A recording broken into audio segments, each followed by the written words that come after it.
Hello and welcome to Outright. आज हम बात करते हैं the toll tax man of India Nitin Gadkari जी।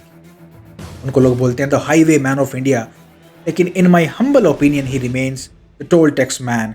उनके राज में सड़कें तो बहुत बनी, लेकिन टोल टैक्स भी उतना ही लिया गया और उसके मुकाबले में सर्विसेज नहीं बढ़ पाई। हमारे ऊपर आज भी टैक्स लगाया जाता है फर्स्ट वर्ल्ड कंट्री का, और सर्विसेज मिलती हैं थर्ड वर्ल्ड कंट्रीज़ की। यानी कि हम आज भी compete कर रहे होते हैं अफ्रीकन कंट्रीज से, बहुत ही पुअर कंट्री से, साउथ एशियन कंट्री से, जब बात आती है क्वालिटी ऑफ सर्विसेज की। फॉर एग्जांपल, आप ये रोड देख लीजिए, the Mumbai coastal road project. इसका बजट पहले सुनिए, इसका बजट है 1.5 बिलियन अमेरिकन डॉलर्स, ठीक है। और इसके बनने के ठीक एक साल के अंदर अंदर इसका क्या हाल हुआ वो आपके सामने आपकी स्क्रीन पर है। इसके मुकाबले जो इसरो है, जो इंडिया की स्पेस एजेंसी है, उसने 73 मिलियन डॉलर्स का यूज करके मार्स तक अपना मिशन भेज दिया। मतलब देखिए, अब एक तरफ इसरो है जिसने 1.5 बिलियन के 5% से भी कम बजट में मार्स तक पहुंच गए वो लोग, और यहाँ पे मुंबई के लोग ये जो धरती पे रह रहे हैं वो 15-20 किलोमीटर की सड़क नहीं बना सकते विद दैट मैसिव बजट। और इसलिए मैंने कहा भी कि रोड बिल्डिंग वाला काम भी एक्चुअली इसरो से ही करवाना चाहिए। अगर हमको ये हो गया है ना कि सिर्फ अगर कोई एफिशिएंट गवर्नमेंट सेक्टर है इस देश में, कोई ऐसी बॉडी है, तो वो इसरो है, उसके अलावा किसी को एफिशिएंट नहीं होना, तो ठीक है, आप रोड्स, बिल्डिंग्स, ब्रिजेस, सब काम आप इसरो से ही करवाइए। आप वहीं से आप सिर्फ एफिशिएंसी निकाल सकते हो। और आजकल तो हर किसी के पास फोन्स हो गए हैं, आजकल हर किसी के पास गाड़ियां हो रही हैं, बाइक्स हो रही हैं।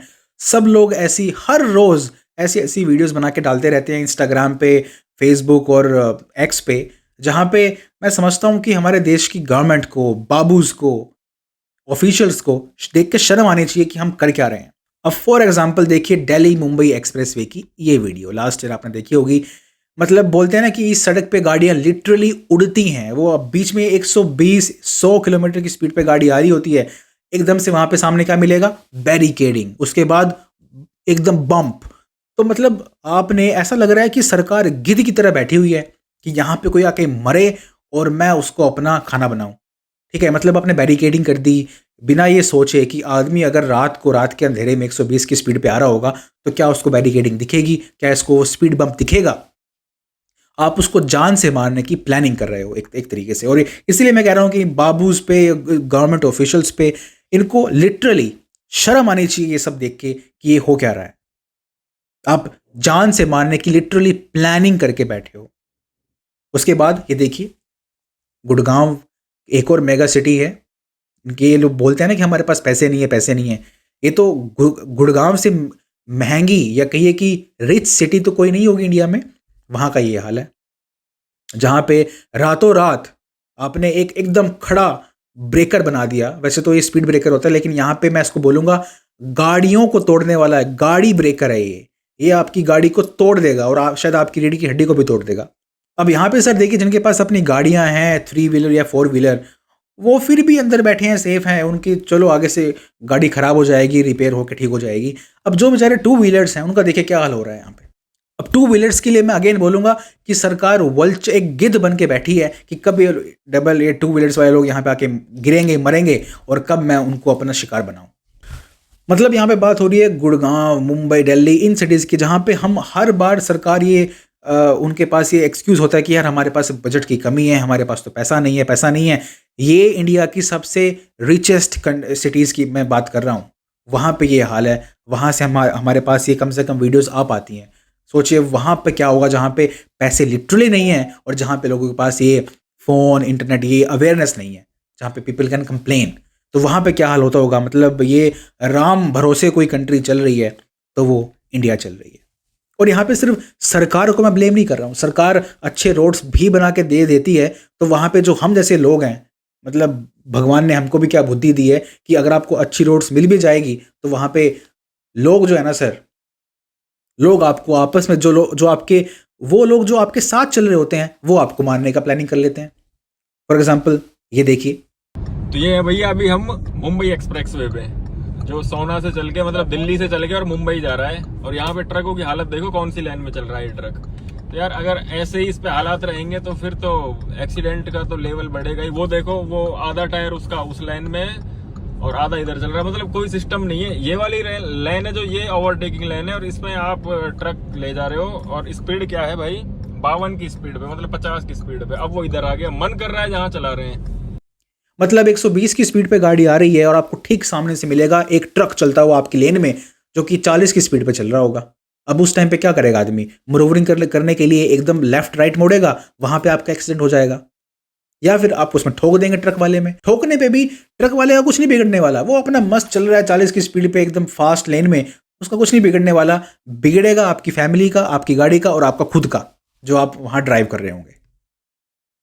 तो सर, रोड्स पे निकलना मतलब एक सर पे कफन बांध के निकलने वाली बात है। आप देखिए सेकंड वीडियो, यहाँ पे स्कूल, मतलब लिटरली आप किसी वेस्टर्न कंट्री में जाओगे, स्कूल बस को देख के ही 150 मीटर पहले आपको रुकना पड़ता है। You can not overtake a school bus अगर वो रुकी हुई है तो। स्कूल बस को लेके इतने स्ट्रिक्ट रूल्स होते हैं हर कंट्री में, हर सिविलाइज कंट्री की बात कर रहा हूँ मैं, इंडिया की बात नहीं कर रहा हूँ। यहाँ पे लिटरली स्कूल बस का ड्राइवर उल्टी साइड से लेके आ रहा है, सबसे फास्ट लेन में, उल्टे गलत साइड पे, रॉन्ग साइड पे आप ड्राइविंग करके लेके आ रहे हो। फोगी वेदर में, विंटर्स की बात है लास्ट ईयर की। मतलब सर, हमारी जो कॉमन सेंस है वो हमारे घुटनों में है। उसका सबसे बड़ा एग्जाम्पल ये आपके सामने ये रहा, ये वीडियो में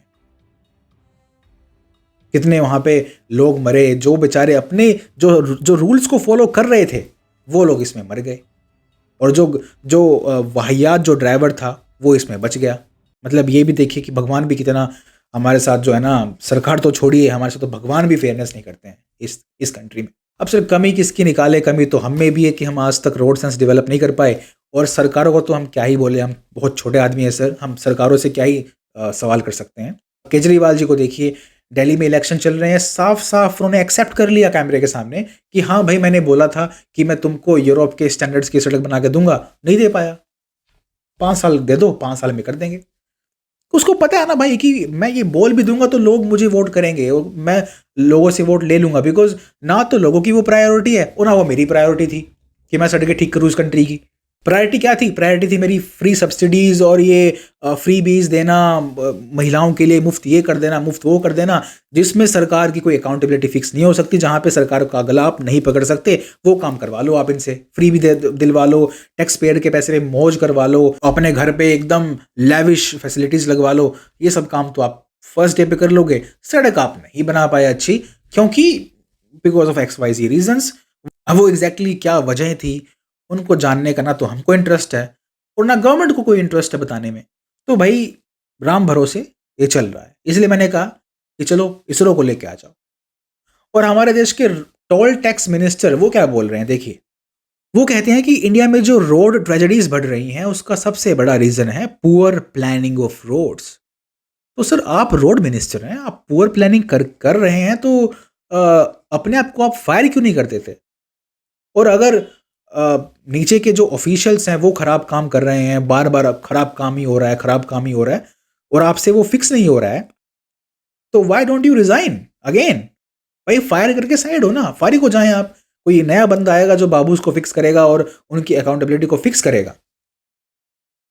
चलिए, ये तो उनका पहला रीजन रहा कि पुअर प्लानिंग होती है। मतलब ये कैसे मिनिस्टर हैं भाई जो पुअर प्लानिंग खुद बोल भी रहे हैं और फिर बोलते हैं कि मैं रोड्स बना रहा हूं और मैं इंफ्रास्ट्रक्चर को ऐसे कर दूंगा, वैसे कर दूंगा। आप खुद बोल रहे हैं कि पुअर प्लानिंग हो रही है।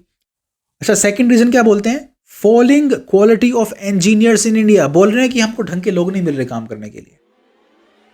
तो सर, इसरो है ना, इसरो से लोग लेके आइए, वो आपके रोड्स बनाएंगे, क्योंकि इसरो पे तो मुझे पूरा भरोसा है कि वो तो काम अच्छे से कर ही लेंगे। ठीक है, ना तो मुझे आप पे भरोसा है और ना फ्रैंकली स्पीकिंग ना इस देश के इंजीनियर्स पे भरोसा रहा है।